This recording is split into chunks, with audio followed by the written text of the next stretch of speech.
আসসালামু আলাইকুম। আমন্ত্রণ আরেকটা নতুন ভিডিওতে। আমি আছি রায়হান আপনাদের সাথে। এটা আমার নতুন বাইক হিরো এক্সট্রিম 125R। এটা আমি 2000 কিলো মতো চালিয়েছি। আমি আসলে যত্নে রাখি বিধায় হয়তোবা আমার কাছে ভালো দেখাচ্ছে। এখন ক্যামেরায় কেমন দেখাচ্ছে জানি না। আমি আজ কথা বলবো বাইকের কিছু ছোট ছোট জিনিস আপনি যদি পরিবর্তন করেন তাহলে বাইকটা দেখতে আসলে অনেক আকর্ষণীয় মনে হবে।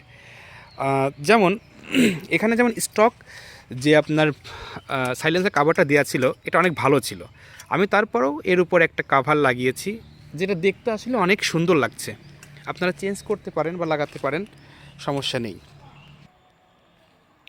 আবার আমি দেখেন এই যে একটা সিট কভার লাগিয়েছি, যদিও এটা লাগানোর পর আমার বাইকের সিটটা এমনিতেই খুব সফট ছিল, কিন্তু এখন মোটামুটি একটু হার্ড হয়েছে। তো এটা হচ্ছে এক একজনের রুচি, আপনি চাইলে চেঞ্জ করতে পারেন। আর আমি যেমন ইঞ্জিনের যে সুইচগুলো আছে এর কিছু ক্যাপ লাগিয়েছি, দেখেন এটা ব্লু কালারের, কিন্তু আমার কাছ থেকে কালার উঠে যাচ্ছে। এটা এটা এখানে লাগিয়েছি। তারপরে আমি আমার এই ব্রেকিং সিস্টেমের এখানে লাগিয়েছি, তারপরে এইখানটায় লাগিয়েছি, আমি দেখাচ্ছি। আবার দেখেন এই যে এইখানটা খুব সুন্দর লাগছে দেখতে। তো এই সামান্য কিছু পরিবর্তন করলে বাইকটা দেখতে যেমন আকর্ষণীয় মনে হবে, আপনার নিজের কাছে ভালো লাগবে।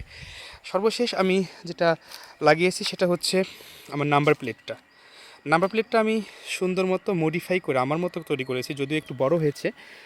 এখানে দেখেন দুইটা আমি নাট কভারটা লাগিয়েছি। আপনারা চাইলে আপনাদের ইচ্ছা মতো পরিবর্তন করতে পারেন, কিন্তু একটা কোম্পানি যে ধরনের বাইক তৈরি করে, যত গ্রাফিক্স যত কালার পরিবর্তন করে দেয়, তারা একদম সেট আপ করে দেয়, ওটাই সবচেয়ে ভালো লাগে বেশি। খুব বেশি পরিবর্তন করলে আসলে জিনিসটা দেখতে ওই এক কথায় সাপড়ি বলে। তো এটা রুচির উপর ডিপেন্ড করে। তো আমি মনে করেছি যে আমি যতটুকু করেছি এর বাইরে কিছু করব না। তো সেদিক থেকে খুব কমফোর্ট ফিল সাথে এবং ভালো লাগা কাজ করছে, এবং আমার মনে হয় না আমার সাথে যারা কথা বলেছে, বাইক দেখেছে, কেউই বাইকটা সম্পর্কে কেউ খারাপ মন্তব্য করেনি যে আমি যেগুলো লাগিয়েছি। ইভেন আপনাদের মধ্যে যে ভিডিওগুলো দিয়েছি বা কথা হয়েছে, কেউ কখনো বলেনি যে বাইক এগুলো লাগিয়েছেন, এগুলো তো ভালো দেখা যাচ্ছে না। ঠিক আছে, কিন্তু কিছু জিনিস যদি আমি অতিরঞ্জিত করে ফেলি, তো সেক্ষেত্রে আমার বাইকটা দেখতে খুবই খারাপ দেখাবে। ঠিক আছে, তো আর যদি কোনো কিছু আপনারা মডিফাই করে থাকেন আপনাদের মতো করে, আপনারা জানাবেন অবশ্যই। হ্যাঁ, ঠিক আছে, রাখছি।